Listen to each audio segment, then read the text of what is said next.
Y como anunciábamos, ya está aquí en el estudio de M24 Diego Nil, presidente de la Confederación de las Cámaras Empresariales. Buenos días, Diego, y gracias por acompañarnos. Buenos días, muchas gracias por la invitación. Diego, estábamos hablando ahora fuera del aire de lo que genera un cambio de gobierno, qué expectativas, qué se espera. ¿Cómo recibieron ustedes el triunfo de la fórmula Frente Amplista?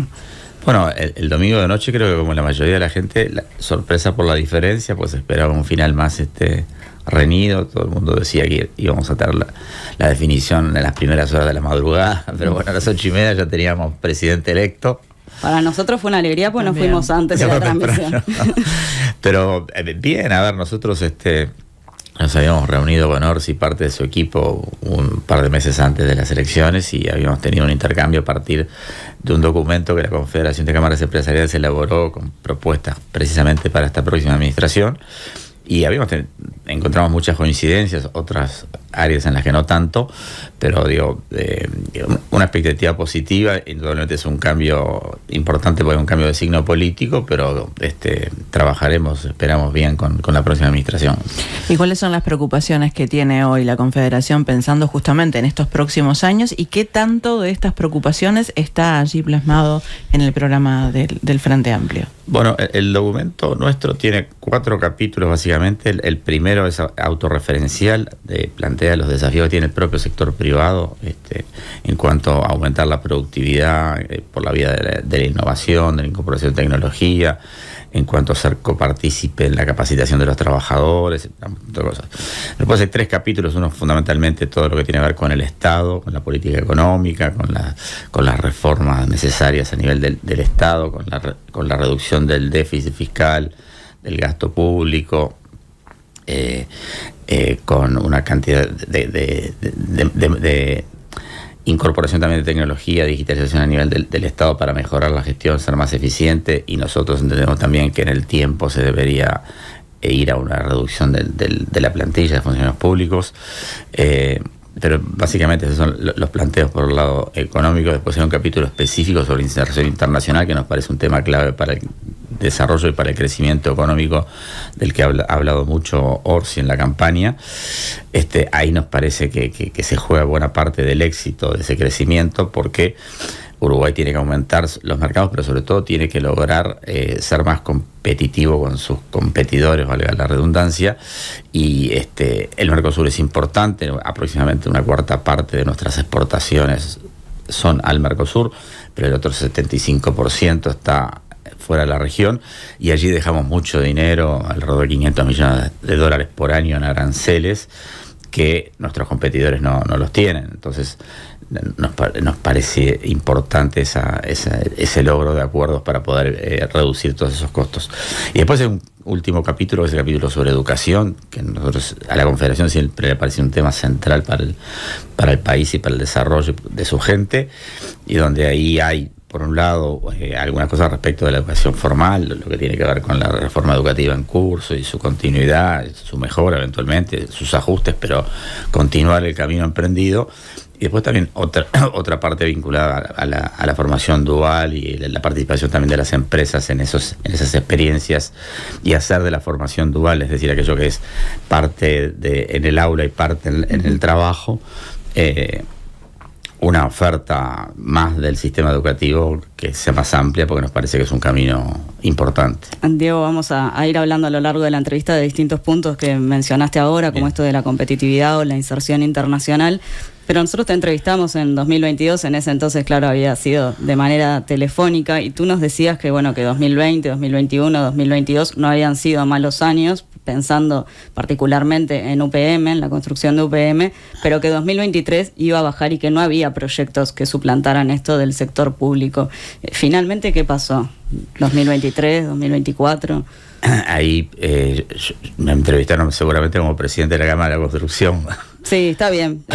Sí, en ese entonces. Sí, pero de todas maneras creo que aplica, porque esto era algo que tú planteabas, era una preocupación pensando en esa área. Ahí hubo básicamente dos cosas que en alguna medida suplantaron lo que representaba UPM y el Ferrocarril Central, que eran los dos grandes megaproyectos, digamos, que teníamos en aquel entonces, que fue por un lado la inversión en infraestructura, en vialidad fundamentalmente, pero una cantidad de de rutas y puentes, y que fue una inversión importante que se hizo a través del Ministerio de Transporte y Obras Públicas y la Corporación Vial. Y por otro lado, lo que significó la reforma, el ajuste del reglamento de la vivienda promovida, que generó una inversión muy fuerte en estos años en proyectos de vivienda promovida. Ahora, ¿eso llegó realmente a compensar? Y bueno, el último dato de ocupación de la construcción del mes de septiembre habla de 58.000 cotizantes. Es una cifra alta. Entonces, te diría que sí, que se mantuvo más o menos la ocupación, bajó un poco algunos meses, pero hoy nuevamente estamos en ese guarismo, que es un guarismo bien importante, y que sí que en el sector de la construcción se mantuvo esa ocupación, sí, esa actividad.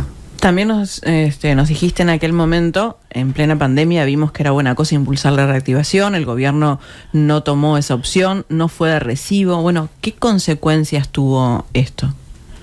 No, estoy pensando qué fue lo que quise decir. Ya con el diario del lunes pensando en esto de que no se siguió este pedido, ¿no? A ver, nosotros hemos hecho una propuesta de un fondo de infraestructura que en ese momento, es cierto, no se tomó, pero bueno, sí se hizo esta otra línea de inversión que les mencionaba antes por el lado de la infraestructura. El plan que impulsó el ministro Falero fue un plan muy importante, ambicioso, más de 3.000 millones de dólares.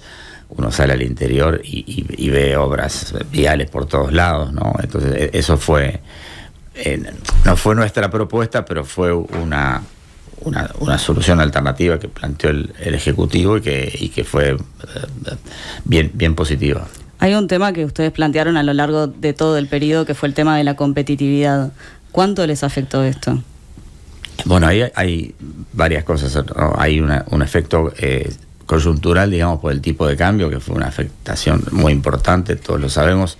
Esa fue una de las cosas que le pegó fuerte al sector productivo. En los últimos meses, como habrán visto, esto se empezó a corregir. Pasamos a hoy tener un dólar en torno a los 43 pesos que no tuvimos en estos 5 años, ¿verdad? Claro, sí, pero es el último tiempito. Sí, es el último tiempito. Digo, indudablemente ese aspecto, como digo, coyuntural del tipo de cambio pegó mucho. Pero también la competitividad hay que mirarla desde una perspectiva más integral y más importante, y ahí hay una cantidad de cosas para trabajar también. El tema de los costos internos, lo que todo el mundo dice, que somos un país caro y que hay que trabajar en eso, en reducir los costos internos, en aumentar la productividad. La infraestructura también es un aspecto importante porque reduce costos de manera estructural. Una buena infraestructura, unos buenos medios de transporte para todo lo que es la producción primaria es muy importante. Ahora, esto se podría haber modificado desde el gobierno, más allá de la coyuntura, de la situación con Argentina. Me refiero al atraso cambiario y las decisiones que se tomaron. Bueno, una parte seguramente respondió al tema de la política monetaria y la reducción de la inflación, indudablemente.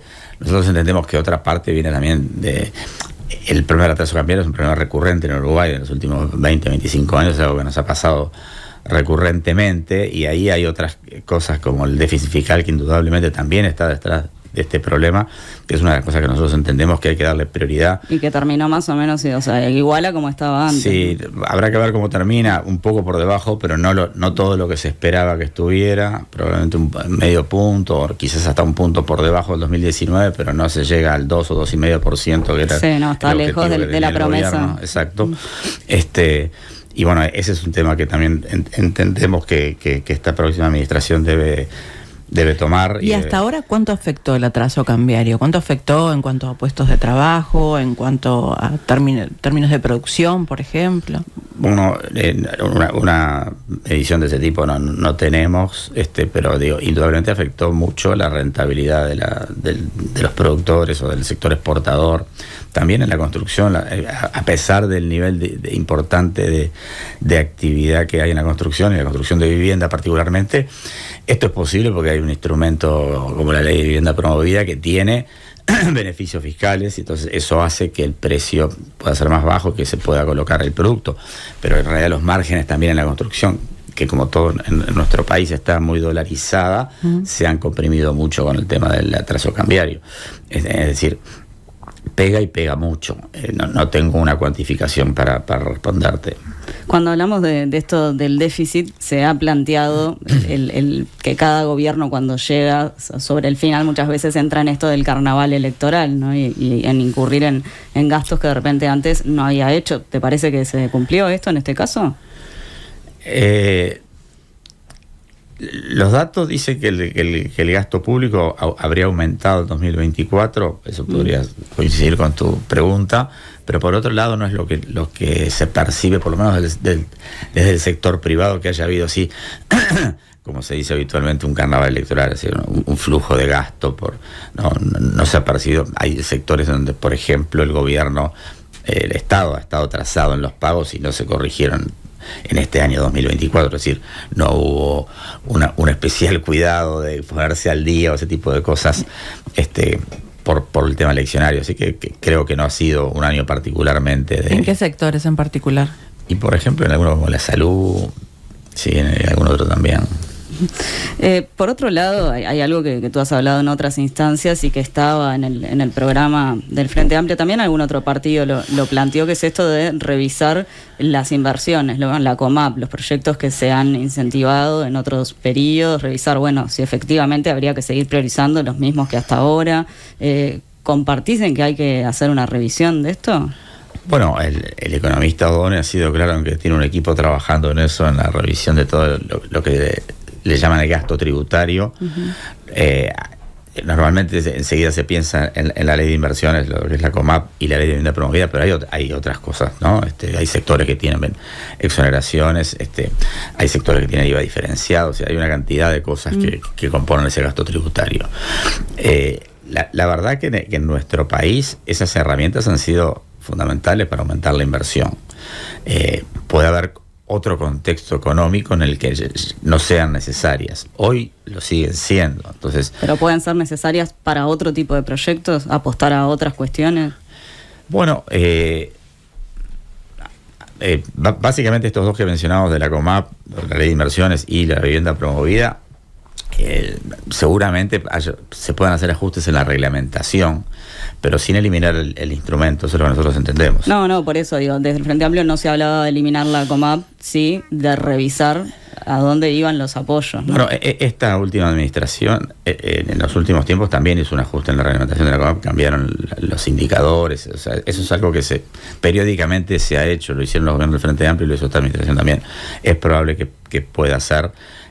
Creo que son, como decía, herramientas potentes y que han sido importantes para aumentar la inversión, que en definitiva es lo que necesitamos para hacer crecer la economía, y que entendemos que sería deseable que permanezcan, aunque puede ser que merezcan algunos ajustes. Uh-huh. Si pasamos a algunas áreas, desde la Universidad de la República y otras instituciones, se ha señalado que la UDELAR es la que más invierte en ciencia, innovación, tecnología. Estamos hablando de aproximadamente un 80% de inversión. ¿Las cámaras empresariales tienen un debe con este asunto, con este tema?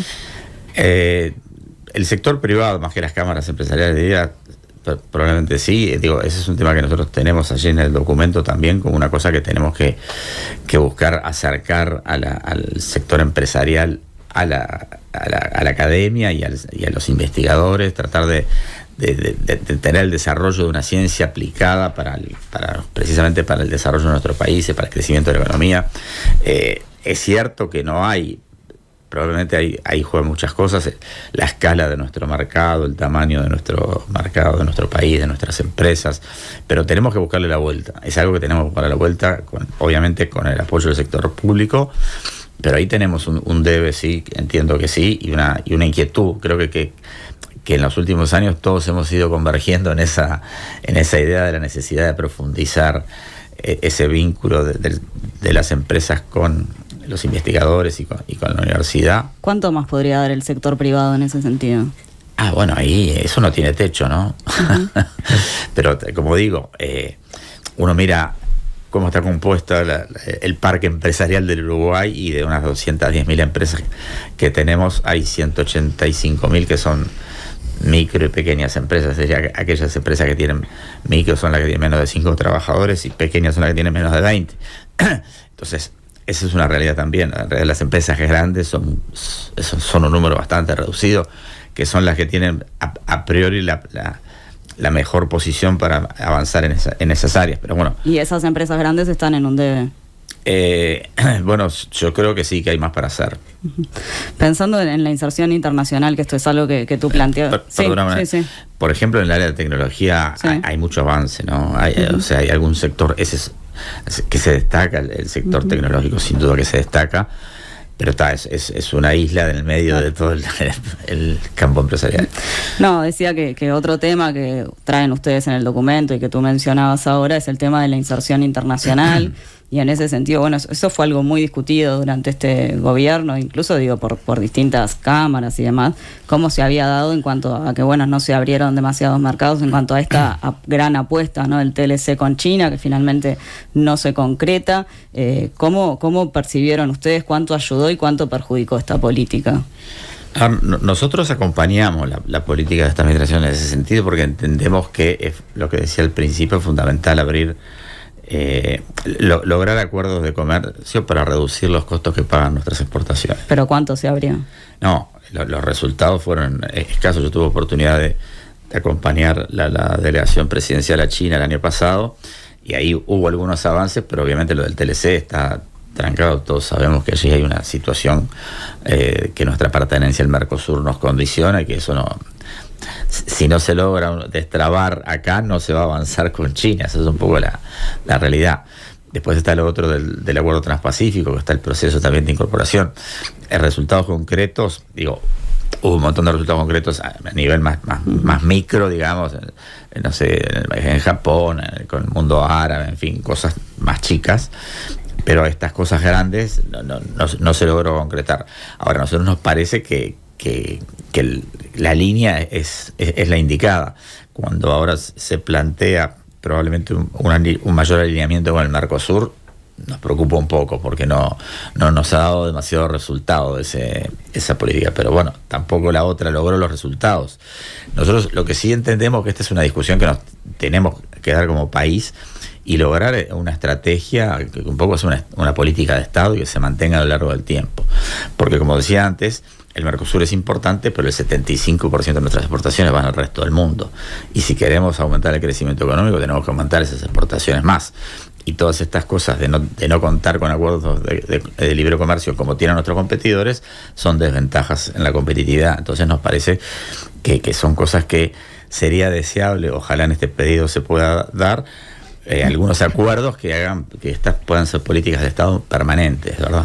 O sea que durante este gobierno, si bien fueron por un lineamiento que ustedes comparten, no se llegó a los resultados que esperaban. Y bueno, evidentemente el TLC con China no llegó a un punto en que se trancó, fue público que Brasil y Argentina se opusieron y hicieron contactos incluso con el gobierno chino. No sé si ahora esta administración supongo seguirá lo del acuerdo transpacífico. Ahí hay otra ventana de oportunidad, habrá que ver si es viable o no. También depende un poco qué pasa con el nuevo equilibrio que hay en el Mercosur con el gobierno argentino, que aparentemente es más aperturista, y bueno, habrá que ver si eso tiene resultados positivos o no. Justamente ahí queríamos ir, ¿qué expectativas tienen del próximo gobierno en cuanto a políticas internacionales? De la próxima administración. Sí. Y bueno, ahí quizás uno de los puntos donde tenemos alguna duda, porque, como decían, nos parece que a priori, no quiero prejuzgar, pero parecería que vamos por una línea de más alineamiento con el Mercosur y con Brasil, que no sé si es lo mejor para el país, pero bueno, vamos a ver cómo capaz que es uno de los puntos donde tenemos más incertidumbre, sí, en la coincidencia o no con la política del gobierno, pero también puede haber otras cosas que sí se hagan en paralelo, que abran mercados, en fin, ese tipo de cosas. Han hablado de reincorporar el sector privado a Uruguay 21, cosas que son positivas. Veremos, pero digo, ahí hay un poco, bueno, no nos parece bueno un giro de lo que se venía haciendo, pero esto es un problema del Uruguay, que a veces cada 5 años se resetea y se empieza de nuevo, ¿no? Que nos parece que hay cosas en las que tenemos que tener una continuidad que trascienda a las administraciones. ¿Qué pasó justamente con Uruguay 21? Porque ahora decías, bueno, está esta propuesta, ¿no?, de que retorne el sector privado. ¿Qué pasó durante este periodo? Porque escuchamos hablar mucho menos de Uruguay 21 y también del lugar del sector privado. Sí, a ver, cosas que hizo Uruguay 21, las hizo, nos consta la ventanilla única, en fin, cosas que tuvieron difusión pública. Probablemente haya más para hacer, pero no tengo una opinión así muy profunda en el tema. Creo que es positivo que se reincorpore el sector privado, eso sí. Pero digamos, creo que fue una agencia que trabajó también dentro de los parámetros en los que se podía mover. Sí, pensamos en términos de negociación colectiva. Tú has hecho otros planteos, como bueno, has hecho distintos planteos en cuanto a qué mejora se podría hacer. Si pensamos en términos de negociación, mencionabas ahora también el tema de la recapacitación, que para ustedes es también un punto. ¿Se puede pensar, por ejemplo, bueno, en un intercambio allí de ideas o de propuestas en el que se trate, por ejemplo, la reducción de la jornada laboral a cambio de una recapacitación con fondos públicos? A ver, la negociación colectiva es potente en el Uruguay, es valioso, es un ámbito importante, creo que tiene mejora, nosotros lo hemos dicho, que necesita algunos ajustes para contemplar la heterogeneidad, por ejemplo, de las empresas en su locación, en su acceso al financiamiento, acceso a los mercados, en fin, una cantidad de cosas. Es un poco rígida y que eso deberíamos mejorarlo. Pero indudablemente es un ámbito donde todos los temas se pueden negociar. De hecho, la reducción laboral ha sido materia de negociación en algunos sectores. La construcción es uno de ellos, la metalúrgica, la bebida. Eso está. Nosotros lo que hemos dicho sí respecto de la reducción laboral... Sí, que tiene que ir acorde a la productividad. No, a la productividad sin duda, y que no nos parece bueno una solución legislativa general, que nos parece... Por sector. Que es bueno que este tema se maneje en el ámbito de la negociación colectiva, como se ha hecho en estos sectores que mencionaba. ¿Y qué pasa con cuánta inversión podría poner el sector privado para esta recapacitación? A ver, yo miraba unas cifras hace algunas semanas. En el Uruguay hay hoy aproximadamente unos 300.000 jóvenes menores de 30 años que no terminaron la educación superior. Y son 200.000 los que no terminaron la educación media. Entonces, esos jóvenes ya están fuera del sistema educativo, están, se supone, en el mundo laboral o fuera de él, pero digamos, ¿dónde pueden capacitarse esa gente si no es en las empresas? Y con el apoyo del sector público, pero digamos, indudablemente las empresas tienen que ser lugares de aprendizaje, porque tenemos una realidad de toda esa gente. Por otra parte, tenemos un desafío de que el mundo del trabajo va cambiando y que cada vez más va a ser necesario recapacitar. Entonces, hacer de las empresas lugares de aprendizaje es un tema que nosotros hemos planteado y que nos parece importante y que es un camino que en algunos casos ya se está recorriendo, pero que hay que profundizar. O sea, pensando, resumiendo, habría que mejorar en esto, por lo que decís tú, y el otro debe quizás es en la inversión mayor en ciencia, innovación y tecnología. O sea, son dos cosas que quizás tendría que revisar el sector privado. Son dos cosas que nosotros hemos planteado como prioritarias para el sector privado, sí. No solo hemos hecho planteo para la próxima administración, sino también hemos hecho planteo para nosotros mismos. Es decir, tenemos una responsabilidad para la construcción del país, para el mayor desarrollo. Pensando en esto de la recapacitación de las personas y de los trabajadores, un rol fundamental había ocupado INEFOP en administraciones anteriores. ¿Qué ha pasado durante esta administración con INEFOP? INEFOP sigue siendo un actor fundamental en esto. Sí, sigue siendo un actor fundamental. Hay ahora, en el año pasado se lanzó un programa de talento que precisamente se canaliza a través de las cámaras empresariales, que es una muy buena iniciativa, porque muchas veces las empresas, por lo que hablamos antes, de que hay muchas empresas pequeñas y microempresas, si no tenés un organismo que las nuclee, que haga sinergia, que facilite, como pueden ser las cámaras empresariales, es muy difícil que accedan a determinados instrumentos. Entonces, en ese sentido, este programa último de INEFOP de talento que se canaliza a través de las cámaras empresariales, creo que es una buena experiencia. Y después está todo lo que INEFOP hace permanentemente de cursos, de subsidios, de capacitaciones, que sí me parece que cada vez más va a ser un actor fundamental para el mundo del trabajo. ¿Cómo se debería potenciar INEFOP? No tengo la verdad, no tengo una respuesta. ¿No hay ciertas carencias que tenga en este momento, por ejemplo? A ver, la estructura se mantuvo igual. Allí ahí está representado el sector empresarial a través de la Cámara de Industria y Cámara de Comercio. Eso capaz que también se puede rever hacia adelante, de ampliar la participación, de hacerla rotativa, o de alguna manera, no sé, pero Infop creo que es un organismo que ha funcionado bien en general, en todas las administraciones. Diego Bonil, presidente de la Confederación de las Cámaras Empresariales, muchas gracias por acompañarnos esta mañana. Un gusto, gracias a ustedes por la invitación. Gracias. Nada que perder. Producción general, Enzo Adinolfi.